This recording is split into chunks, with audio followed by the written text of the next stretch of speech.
বহু আশা আৰু সপোন আৰু উৎসাহেৰে আমি বাট চাইছিলোঁ এই যোৰহাট জিলা পঞ্চদশ দ্বিবাৰ্ষিক অধিৱেশনখনৰ কাৰণে। আৰু আমি গৌৰৱ অনুভৱ কৰিছোঁ এই অধিৱেশনখন আমাৰ মৰিনী শাখাৰ সহযোগত আজি অনুষ্ঠিত কৰিবলৈ পাই। আৰু এতিয়া আমি অন্তিম ক্ষণত আমি উপনীত হৈছোঁ। খুব সুন্দৰভাৱে আমাৰ অনুষ্ঠানখিনি অনুষ্ঠিত হৈ গৈছে। আৰু এই অনুষ্ঠানৰ উপলক্ষে আমি সৰু কণ কণ মইনা শিশুসকলৰ মাজত আবৃত্তি প্ৰতিযোগিতা আৰু চিত্ৰাংকন প্ৰতিযোগিতা আমি অনুষ্ঠিত কৰিছিলোঁ।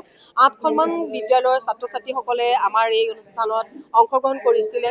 আৰু যিহেতু কবিতাই সমাজলৈ বহু বাৰ্তা মানে এখন সুস্থ সমাজ গঢ়ি তোলাত অৱদান বহুত বেছি। আৰু কবিতাৰ ভাষা ভঁৰাললৈ কবিতাৰো অৱদান বহুত। গতিকে সকলোবোৰ মাজত কবিতাৰ প্ৰতি সকলোৱে আকৰ্ষিত হওক, কবিতা লিখক, কবিতা পঢ়ক, কবিতা আবৃত্তি কৰক। আৰু সেই উপলক্ষে আজি আমি বহুত লক্ষ্য ৰাখি এই অধিৱেশনখন আমি অনুষ্ঠিত কৰিছিলোঁ। আৰু আমি সাফল্য হৈছোঁ বুলি আমি ভাবোঁ।